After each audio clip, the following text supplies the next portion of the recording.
Hi friends, എല്ലാവർക്കും PYQ study സ്റ്റുഡിയോയിലേക്ക് സ്വാഗതം. University LGS main എക്സാമിന്റെ ക്വസ്റ്റ്യൻ പേപ്പറാണ് നമ്മൾ ചെയ്തുകൊണ്ടിരിക്കുന്നത്. Question paper code 19/2024. നമ്മൾ ലാസ്റ്റ് ചെയ്ത് നിർത്തിയത് 10ാമത്തെ ക്വസ്റ്റ്യൻ ആയിരുന്നു. 11 മുതലുള്ള ക്വസ്റ്റ്യൻസ് നോക്കാം. 11ാമത്തെ ക്വസ്റ്റ്യൻ, കൈസർ എ ഹിന്ദ് പദവി ഗാന്ധിജി ബ്രിട്ടീഷ് ഗവൺമെന്റിന് തിരികെ നൽകാൻ ഇടയാക്കിയ സംഭവം ഏത്? കൈസർ എ ഹിന്ദ് പദവി ഗാന്ധിജി ബ്രിട്ടീഷ് ഗവൺമെന്റിന് തിരികെ നൽകാൻ ഇടയാക്കിയ സംഭവം ജാലിയൻ വാലാബാഗ് കൂട്ടക്കൊല. Answer option A, Jallian Wala Bagh കൂട്ടക്കൊല. ജാലിയൻ വാലാബാഗ് സംഭവത്തിലേക്ക് നയിച്ച നിയമം ഏതാ? അതാണ് റൗലറ്റ് നിയമം. 1919 റൗലറ്റ് നിയമമാണ് ജാലിയൻ വാലാബാഗ് സംഭവത്തിലേക്ക് നയിച്ചത്. 1919 ഏപ്രിൽ 13 പഞ്ചാബിലെ അമൃത്സറിൽ വെച്ചിട്ട് ജാലിയൻ വാലാബാഗ് കൂട്ടക്കൊല നടന്നത്. 1919 ഏപ്രിൽ 13 എവിടെ വെച്ചിട്ടാണ്? പഞ്ചാബിലെ അമൃത്സറിൽ വെച്ചിട്ടാണ് ജാലിയൻ വാലാബാഗ് കൂട്ടക്കൊല നടന്നത്. ജാലിയൻ വാലാബാഗ് കൂട്ടക്കൊലയ്ക്ക് നേതൃത്വം നൽകിയ ബ്രിട്ടീഷ് സൈന്യാധിപൻ ജനറൽ റെജിനാൾഡ് ഡയർ ആണ്. ജാലിയൻ വാലാബാഗ് കൂട്ടക്കൊലയ്ക്ക് നേതൃത്വം നൽകിയ ബ്രിട്ടീഷ് സൈന്യാധിപനാണ് ആര്? General Reginald Dyer. ജാലിയൻ വാലാബാഗില് സമരക്കാർക്കെതിരെ വെടിവയ്ക്കാനായിട്ട് അനുമതി നൽകിയ പഞ്ചാബ് ഗവർണറാണ് മൈക്കൽ ഒഡയർ. സമരക്കാർക്കെതിരെ വെടിവയ്ക്കാനായിട്ട് അനുമതി നൽകിയ പഞ്ചാബ് ഗവർണർ ആരാണ്? മൈക്കൽ ഒഡയർ.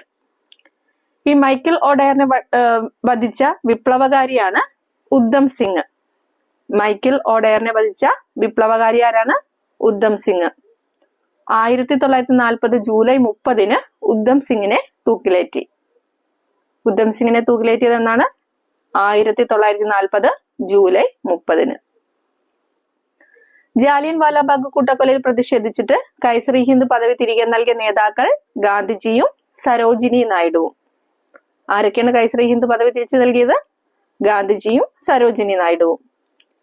ജാലിയൻ വാലാബാഗ് കൂട്ടക്കൊലയിൽ പ്രതിഷേധിച്ച് സർ പദവി ഉപേക്ഷിച്ചത് രവീന്ദ്രനാഥ ടാഗോർ. സർ പദവി ഉപേക്ഷിച്ചത് രവീന്ദ്രനാഥ ടാഗോർ. അതേപോലെ വൈസ്രോയുടെ എക്സിക്യൂട്ടീവ് കൗൺസിലിൽ നിന്നും രാജിവെച്ച മലയാളിയാണ് ചേറ്റൂർ ശങ്കരൻ നായർ.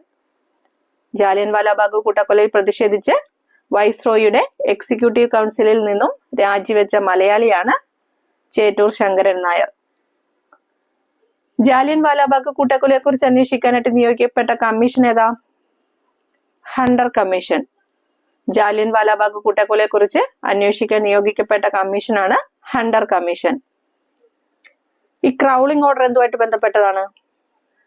ക്രൗളിംഗ് ഓർഡർ ജാലിയൻ വാലാബാഗ് കൂട്ടക്കൊലയുമായിട്ട് ബന്ധപ്പെട്ട സംഭവമാണ് ക്രൗളിംഗ് ഓർഡർ. അടുത്ത ക്വസ്റ്റ്യൻ നോക്കാം. 12ാമത്തെ ക്വസ്റ്റ്യൻ, ഇനി ക്ഷേത്ര നിർമ്മാണമില്ല, വിദ്യാലയ നിർമ്മാണമാണ് ജനതയ്ക്ക് വേണ്ടത്. പ്രധാന ദേവാലയം വിദ്യാലയം തന്നെയാകണമെന്ന് ആഹ്വാനം ചെയ്ത സാമൂഹ്യ പരിഷ്കർത്താവ് ആര്? ആരാണ്? ശ്രീനാരായണ ഗുരു. ഇനി ക്ഷേത്ര നിർമ്മാണമില്ല, വിദ്യാലയ നിർമ്മാണമാണ് ജനതയ്ക്ക് വേണ്ടത്. പ്രധാന ദേവാലയം വിദ്യാലയം തന്നെയാകണം എന്ന് ആഹ്വാനം ചെയ്ത സാമൂഹ്യ പരിഷ്കർത്താവാണ് ശ്രീനാരായണ ഗുരു. 1856 ഓഗസ്റ്റ് 20 ശ്രീനാരായണ ഗുരു ജനിച്ചത്. 1856 ഓഗസ്റ്റ് 20 തിരുവനന്തപുരം ജില്ലയിലെ ചെമ്പഴന്തിയാണ് ജന്മസ്ഥലം. ജന്മസ്ഥലം എവിടെയാണ്? ചെമ്പഴന്തി. യഥാർത്ഥ പേര് നാരായണൻ എന്നാണ്. യഥാർത്ഥ പേരെന്താണ്? നാരായണൻ. നാണു ആശാൻ എന്ന പേരിൽ അറിയപ്പെട്ടു. കേരള നവോത്ഥാനത്തിന്റെ പിതാവാണ് ശ്രീനാരായണ ഗുരു. കേരള നവോത്ഥാനത്തിന്റെ പിതാവ് ആരാണ്? ശ്രീനാരായണ ഗുരു. ഇന്ത്യൻ തപാൽ സ്റ്റാമ്പിൽ പ്രത്യക്ഷപ്പെട്ട ആദ്യ മലയാളിയും ഇന്ത്യൻ നാണയത്തിൽ മുദ്രണം ചെയ്യപ്പെട്ട ആദ്യ മലയാളിയും ശ്രീനാരായണ ഗുരുവാണ്. എവിടെയൊക്കെയാണ്? ഇന്ത്യൻ തപാൽ സ്റ്റാമ്പിൽ പ്രത്യക്ഷപ്പെട്ട ആദ്യ മലയാളിയാണ്. അതേപോലെ ഇന്ത്യൻ നാണയത്തിൽ മുദ്രണം ചെയ്യപ്പെട്ട ആദ്യ മലയാളിയും ശ്രീനാരായണ ഗുരുവാണ്. അതുപോലെ മറ്റൊരു രാജ്യത്തിന്റെ സ്റ്റാമ്പിൽ പ്രത്യക്ഷപ്പെട്ട മലയാളി ചോദിച്ചാലും ശ്രീനാരായണ ഗുരു. മറ്റൊരു രാജ്യത്തിന്റെ സ്റ്റാമ്പിൽ പ്രത്യക്ഷപ്പെട്ട ആദ്യ മലയാളി ആരാണ്? ശ്രീനാരായണ ഗുരു. ശ്രീലങ്കയുടെ തപാൽ സ്റ്റാമ്പിലായിരുന്നു. ശ്രീനാരായണ ഗുരുവിനെ രണ്ടാം ബുദ്ധൻ എന്ന് വിശേഷിപ്പിച്ചതാരാ? ജി ശങ്കരക്കുറുപ്പ്. ശ്രീനാരായണ ഗുരുവിനെ രണ്ടാം ബുദ്ധൻ എന്ന് വിശേഷിപ്പിച്ചത് ജി ശങ്കരക്കുറുപ്പാണ്. 1903 മെയ് 15 ശ്രീനാരായണ ഗുരു SNDP സ്ഥാപിച്ചത്. SNDP സ്ഥാപിച്ചത് ആരാണ്? ശ്രീനാരായണ ഗുരു. 1903 മെയ് 15. SNDPയുടെ ആസ്ഥാനം കൊല്ലം. SNDPയുടെ ആസ്ഥാനം എവിടെയാണ്? കൊല്ലം. SNDPയുടെ ആജീവനാന്തകാല അധ്യക്ഷനായിരുന്നു ശ്രീനാരായണ ഗുരു. ആദ്യ സെക്രട്ടറി കുമാരനാശാൻ. ആദ്യ സെക്രട്ടറി ആരാണ്? കുമാരനാശാൻ. ആദ്യ വൈസ് പ്രസിഡന്റ് ഡോക്ടർ പൽപു. ആദ്യ വൈസ് പ്രസിഡന്റ് ആരാണ്? ഡോക്ടർ പൽപു. SNDPയുടെ മുഖപത്രമാണ് വിവേകോദയം. മുഖപത്രം വിവേകോദയമാണ്. 1904 വിവേകോദയം സ്ഥാപിച്ചത്. നിലവിൽ SNDPയുടെ മുഖപത്രം അറിയപ്പെടുന്നത് യോഗനാഥം എന്നാണ്. നിലവിൽ എന്താണ്? യോഗനാഥം. SNDPയുടെ മുൻഗാമി എന്നറിയപ്പെടുന്നത് വാവൂട്ട് യോഗം. SNDPയുടെ മുൻഗാമി എന്നറിയപ്പെടുന്നത് എന്താണ്? വാവൂട്ട് യോഗമാണ്. എന്നാൽ SNDPയുടെ രൂപീകരണത്തിന് കാരണമായ യോഗം അരുവിപ്പുറം ക്ഷേത്രയോഗം. 1898 അരുവിപ്പുറം ക്ഷേത്രയോഗമാണ് SNDPയുടെ രൂപീകരണത്തിന് കാരണമായിട്ടുള്ളത്.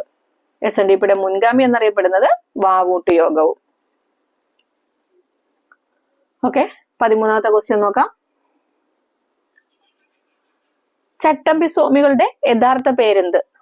ചട്ടമ്പി സ്വാമികളുടെ യഥാർത്ഥ പേര് അയ്യപ്പൻ. എന്താണ്? അയ്യപ്പൻ. ജനനം എന്ന ഇദ്ദേഹത്തിന്റെ 1853 ഓഗസ്റ്റ് 25. 1853 ഓഗസ്റ്റ് 25 ചട്ടമ്പി സ്വാമികളുടെ ജനനം. കൊല്ലൂർ കണ്ണമ്മൂലയിലാണ് ജന്മസ്ഥലം. ജന്മസ്ഥലം എവിടെയാണ്? കൊല്ലൂർ കണ്ണമ്മൂല. യഥാർത്ഥ നാമം അയ്യപ്പൻ. ബാല്യകാല നാമം കുഞ്ഞൻപിള്ള. അപ്പൊ ചട്ടമ്പി സ്വാമികളുടെ ബാല്യകാല നാമം എന്താണ്? കുഞ്ഞൻപിള്ള. വിദ്യാധിരാജൻ, സർവവിദ്യാധിരാജൻ, ബാലഭട്ടാരകൻ, ശ്രീ ബാലഭട്ടാരകൻ എന്നൊക്കെ അറിയപ്പെടുന്ന ആരാണ്? ചട്ടമ്പി സ്വാമികളാണ്. വിദ്യാധിരാജൻ, സർവവിദ്യാധിരാജൻ, ശ്രീ ബാലഭട്ടാരകൻ എന്നൊക്കെ അറിയപ്പെടുന്നത് ചട്ടമ്പി സ്വാമികളാണ്. കാഷായവും കമണ്ഡലവും ഇല്ലാത്ത സന്യാസി എന്നറിയപ്പെടുന്നതും ചട്ടമ്പി സ്വാമികളാണ്. സന്യാസം സ്വീകരിക്കാൻ വേണ്ടി ഇദ്ദേഹം ഷൺമുഖദാസൻ എന്ന പേര് സ്വീകരിച്ചു. സന്യാസം സ്വീകരിക്കാൻ വേണ്ടിയിട്ട് ഷൺമുഖദാസൻ എന്ന പേരാണ് ചട്ടമ്പി സ്വാമികൾ സ്വീകരിച്ചത്. ചട്ടമ്പി സ്വാമികൾ ശ്രീനാരായണ ഗുരുവിനെ കണ്ടുമുട്ടിയത് 1882 1882 ചട്ടമ്പി സ്വാമികൾ ശ്രീനാരായണ ഗുരുവിനെ കണ്ടുമുട്ടിയത്.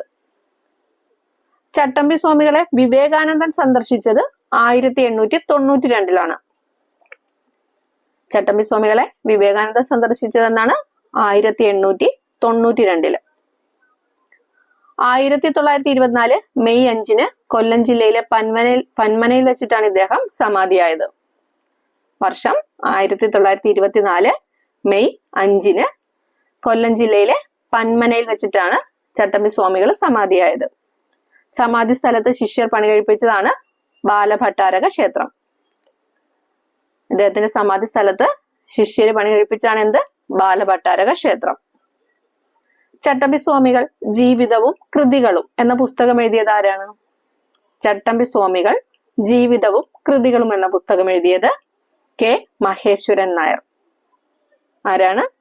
കെ മഹേശ്വരൻ നായർ. 14ാമത്തെ ക്വസ്റ്റ്യൻ നോക്കാം. പഴശ്ശി കലാപം അടിച്ചമർത്തിയ ബ്രിട്ടീഷ് സബ് കളക്ടർ ആര്? പഴശ്ശി കലാപം അടിച്ചമർത്തിയ British sub collector Thomas Harvey Baber. Thomas Harvey Baber ആണ് പഴശ്ശി കലാപം അടിച്ചമർത്തിയ ബ്രിട്ടീഷ് സബ് കളക്ടർ. പഴശ്ശി കലാപങ്ങൾക്ക് കാരണം എന്തായിരുന്നു? ബ്രിട്ടീഷർ നടപ്പിലാക്കിയ നികുതി പരിഷ്കാരങ്ങളായിരുന്നു പഴശ്ശി കലാപങ്ങൾക്ക് കാരണം. ബ്രിട്ടീഷുകാർ നടപ്പിലാക്കിയ നികുതി പരിഷ്കാരങ്ങൾ. പഴശ്ശി കലാപത്തിന് നേതൃത്വം നൽകിയത് കോട്ടയം കേരളവർമ്മ പഴശ്ശിരാജ. ആരാണ്? കോട്ടയം കേരളവർമ്മ പഴശ്ശിരാജ. ബ്രിട്ടീഷ് രേഖകളില് കെട്ടിയോട്ട് രാജ എന്ന് വിശേഷിപ്പിക്കപ്പെട്ടിരുന്ന ഭരണാധികാരിയാണ് പഴശ്ശിരാജ. ബ്രിട്ടീഷ് രേഖകളിൽ അറിയപ്പെട്ടിരുന്നത് എന്താണ്? കെട്ടിയോട്ട് രാജ. ബ്രിട്ടീഷുകാർക്കെതിരെയുള്ള യുദ്ധത്തിൽ പഴശ്ശിരാജാവിന്റെ കേന്ദ്രമായിരുന്ന മല ഏതാ? ബ്രിട്ടീഷുകാർക്കെതിരെയുള്ള യുദ്ധത്തിൽ പഴശ്ശിരാജാവിന്റെ കേന്ദ്രമായിരുന്ന മലയാണ് പുരളിമല, കണ്ണൂർ ജില്ലയിലെ പുരളിമല. ഒന്നാം പഴശ്ശി കലാപം അവസാനിക്കാൻ കാരണമായത് 1797 തലശ്ശേരി സന്ധിയാണ്. ഒന്നാം പഴശ്ശി കലാപം അവസാനിക്കാനായിട്ട് കാരണമായ സന്ധി 1797 തലശ്ശേരി സന്ധിയാണ്. തലശ്ശേരി സന്ധിക്ക് മധ്യസ്ഥത വഹിച്ചത് ചിറക്കൽ രാജാവായിരുന്നു. തലശ്ശേരി സന്ധിക്ക് മധ്യസ്ഥത വഹിച്ചതാരാണ്? ചിറക്കൽ രാജാവ്. ഒന്നാം പഴശ്ശി കലാപം അവസാനിപ്പിക്കാൻ നേതൃത്വം വഹിച്ച ബോംബെ ഗവർണർ ജൊനാഥൻ ഡങ്കനാണ്. ഒന്നാം പഴശ്ശി കലാപം അവസാനിപ്പിക്കാനായിട്ട് നേതൃത്വം വഹിച്ച ബോംബെ ഗവർണറാണ് ആര്? Jonathan Duncan. നാലാം മൈസൂർ യുദ്ധത്തിന്റെ അനന്തരഫലമായിട്ടുണ്ടായതാണ് എന്ത്? രണ്ടാം പഴശ്ശി കലാപം. നാലാം മൈസൂർ യുദ്ധത്തിന്റെ അനന്തരഫലമായിരുന്നു രണ്ടാം പഴശ്ശി കലാപം എന്ന് പറയുന്നത്. രണ്ടാം പഴശ്ശി കലാപ സമയത്ത് ബ്രിട്ടീഷ് ഇന്ത്യയുടെ ഗവർണർ ജനറൽ റിച്ചാർഡ് വെല്ലസ്ലിയാണ്. രണ്ടാം പഴശ്ശി കലാപ സമയത്ത് ബ്രിട്ടീഷ് ഇന്ത്യയുടെ ഗവർണർ ജനറൽ ആരായിരുന്നു? Richard Wellesley. കലാപത്തിൽ പഴശ്ശിരാജയെ സഹായിച്ച കുറിച്യരുടെ നേതാവ് തലയ്ക്കൽ ചന്തു. കലാപത്തില് പഴശ്ശിരാജയെ സഹായിച്ച കുറിച്യരുടെ നേതാവാണ് ആര്? തലയ്ക്കൽ ചന്തു. പഴശ്ശിയുടെ സൈന്യാധിപനാണ് കൈതേരി അമ്പുനായര്. പഴശ്ശിയുടെ സൈന്യാധിപൻ കൈതേരി അമ്പുനായര്. പഴശ്ശിയുടെ നായർ സേനയുടെ തലവനാണ് എടച്ചേന കുങ്കൻ നായർ.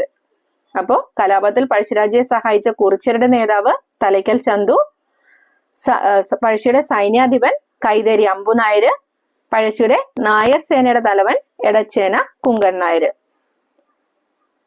പഴശ്ശി കലാപ സമയത്ത് തകർക്കപ്പെട്ടതും ഏഷ്യയിലെ ആദ്യത്തേതും ഏറ്റവും വലുതുമായിട്ടുള്ള കറുവാത്തോട്ടം ഏതാ? അഞ്ചരക്കണ്ടി. പഴശ്ശി കലാപ സമയത്ത് തകർക്കപ്പെട്ടതും ഏഷ്യയിലെ ആദ്യത്തേതും ഏറ്റവും വലുതുമായിട്ടുള്ള കറുവാത്തോട്ടമാണ് അഞ്ചരക്കണ്ടി. പഴശ്ശിരാജ മരണമടഞ്ഞതെന്നാ? 1805 നവംബർ 30. വയനാട് ജില്ലയിലെ മാവിലാന്തോടിൽ വെച്ചിട്ടാണ് ഇദ്ദേഹം കൊല്ലപ്പെടുന്നത്. 1805 നവംബർ 30. പഴശ്ശി സ്മാരകം സ്ഥിതി ചെയ്യുന്നത് വയനാട് ജില്ലയിലെ മാനന്തവാടിയില്. അതേപോലെ പഴശ്ശി മ്യൂസിയം സ്ഥിതി ചെയ്യുന്നത് കോഴിക്കോട് ജില്ലയിലെ ഈസ്റ്റ് ഹില്ലില്. പഴശ്ശി ഡാം വളപട്ടണം പുഴ, കണ്ണൂർ ജില്ലയിലെ വളപട്ടണം പുഴയിലാണ് പഴശ്ശി ഡാം. പഴശ്ശി ഗുഹ മലപ്പുറം ജില്ലയില്. ഒന്നുകൂടെ പറയാം.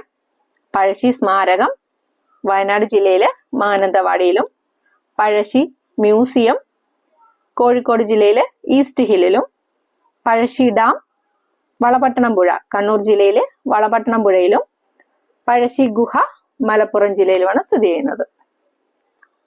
ഓക്കെ, അടുത്ത ക്വസ്റ്റ്യൻ നോക്കാം. 15ാമത്തെ ക്വസ്റ്റ്യൻ. അമേരിക്കൻ മോഡൽ അറബിക്കടലിൽ എന്ന മുദ്രാവാക്യം ഏതു സമരവുമായി ബന്ധപ്പെട്ടിരിക്കുന്നു? അമേരിക്കൻ മോഡൽ അറബിക്കടലിൽ എന്ന മുദ്രാവാക്യം ഏത് സമരവുമായിട്ടാണ്? പുന്നപ്ര വയലാർ സമരം. ഏതാണ്? പുന്നപ്ര വയലാർ സമരം. പുന്നപ്ര വയലാർ സമരത്തിന്റെ മറ്റൊരു പേരാണ് തുലാംപത്ത് സമരം. എന്താണ്? തുലാംപത്ത് സമരം എന്നറിയപ്പെടുന്നതും പുന്നപ്ര വയലാർ സമരമാണ്. പ്രക്ഷോഭം ആരംഭിച്ചത് 1946 ഒക്ടോബർ 24. പ്രക്ഷോഭം ആരംഭിച്ചതെന്നാണ് 1946 ഒക്ടോബർ 24. സമരം നടന്ന ജില്ല ആലപ്പുഴ. പുന്നപ്ര വയലാർ സമരം നടന്ന ജില്ല ഏതാണ്? ആലപ്പുഴ. തിരുവിതാംകൂറിലെ അമേരിക്കൻ മോഡൽ ഭരണപരിഷ്കാരത്തിനെതിരെ നടന്ന സമരമാണ് പുന്നപ്ര വയലാർ സമരം എന്ന് പറയുന്നത്. അമേരിക്കൻ മോഡൽ ഭരണപരിഷ്കാരം നടപ്പിലാക്കിയ ദിവാൻ ആരാ? CP Ramaswami Iyer. American model ഭരണപരിഷ്കാരം നടപ്പിലാക്കിയ ദിവാൻ CP രാമസ്വാമി അയ്യരാണ്. സമരത്തിന്റെ മുദ്രാവാക്യമായിരുന്നു അമേരിക്കൻ മോഡൽ അറബിക്കടലിൽ. പുന്നപ്ര വയലാർ സമരത്തിൽ പങ്കെടുത്ത മുൻ കേരള മുഖ്യമന്ത്രിയാണ് VS അച്യുതാനന്ദൻ. പുന്നപ്ര വയലാർ സമരത്തിൽ പങ്കെടുത്ത മുൻ കേരള മുഖ്യമന്ത്രി ആരാണ്?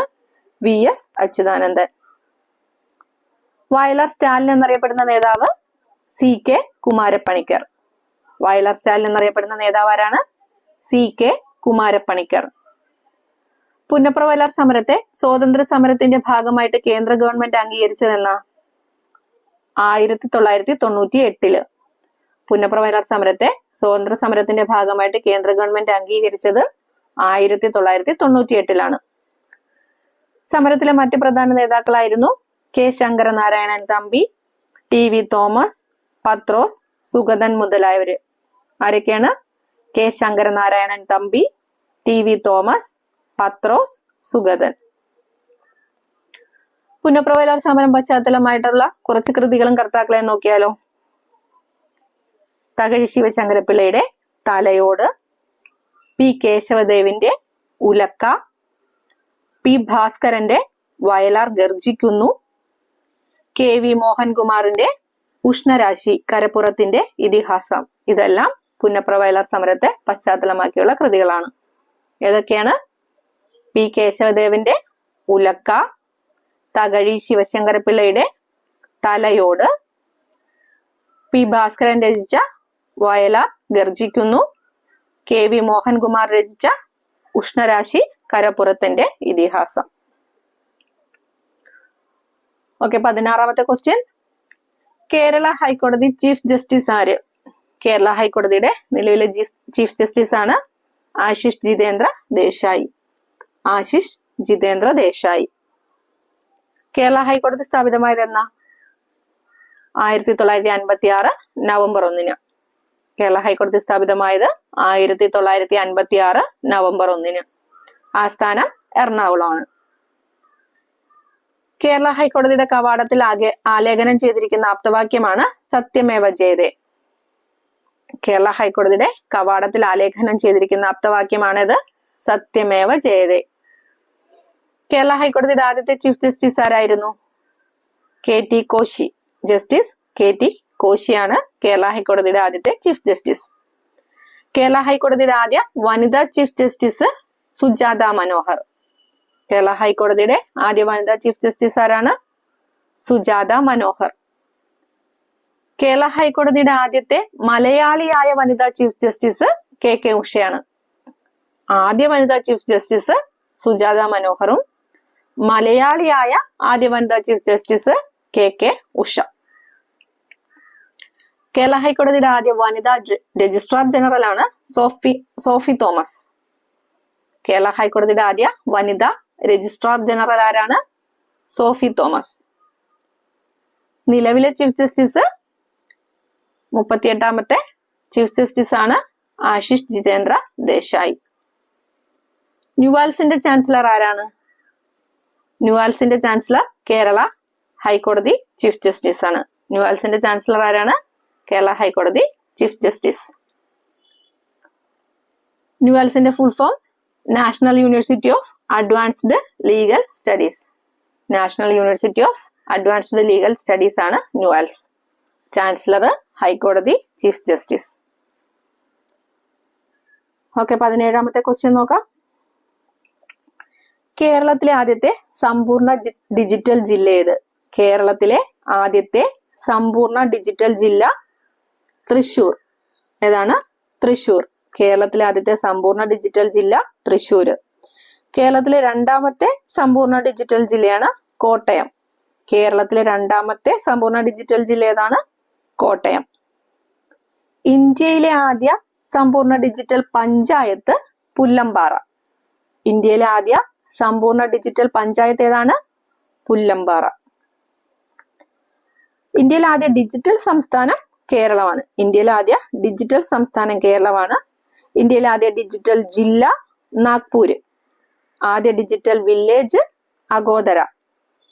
ആദ്യ ഡിജിറ്റൽ വില്ലേജ് അഗോദരയാണ്. ആദ്യ ഡിജിറ്റൽ വില്ലേജ് ഓഫീസർ പൊന്നാനിയുമാണ്. ഒന്നുകൂടെ പറയാം.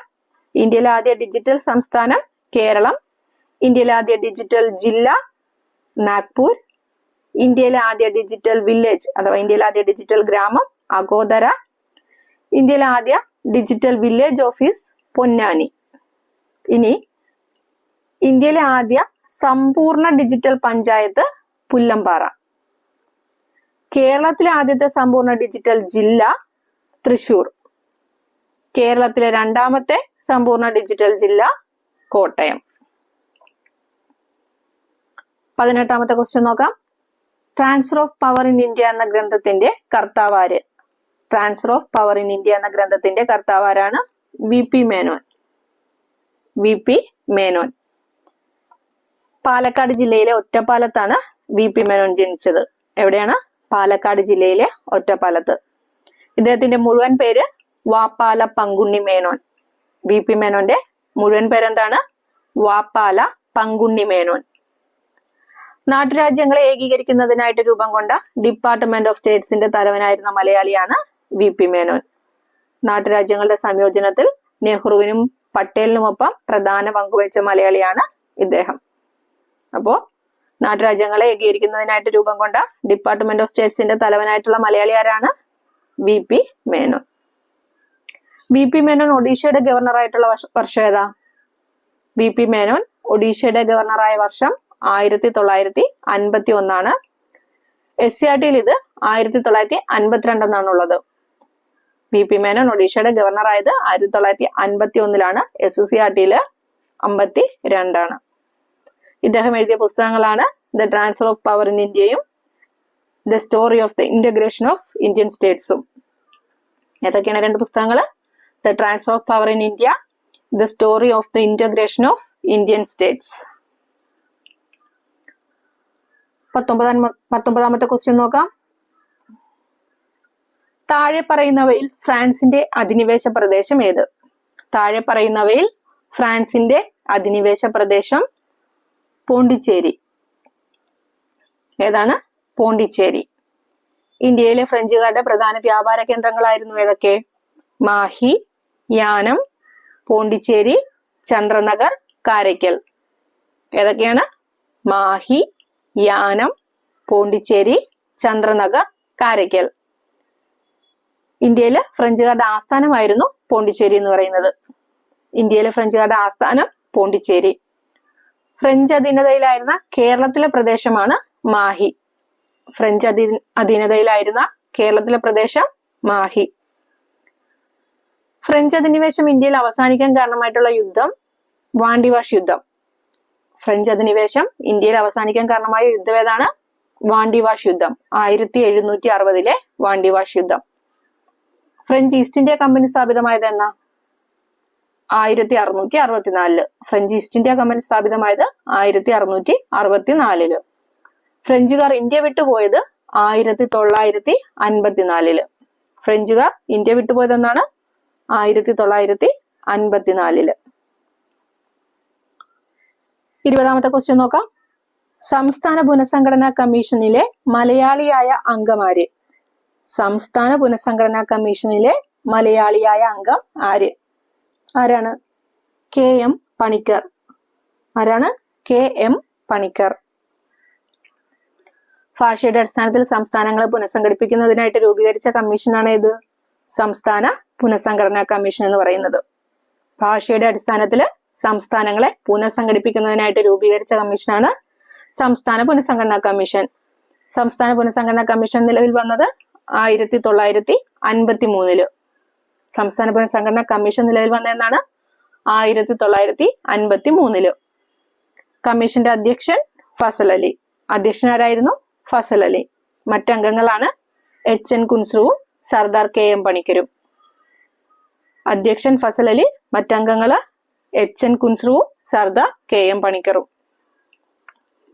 സമിതിയുടെ റിപ്പോർട്ടിന്റെ അടിസ്ഥാനത്തിൽ സംസ്ഥാന പുനഃസംഘടനാ നിയമം നിലവിൽ വന്നതെന്നാ? 1956.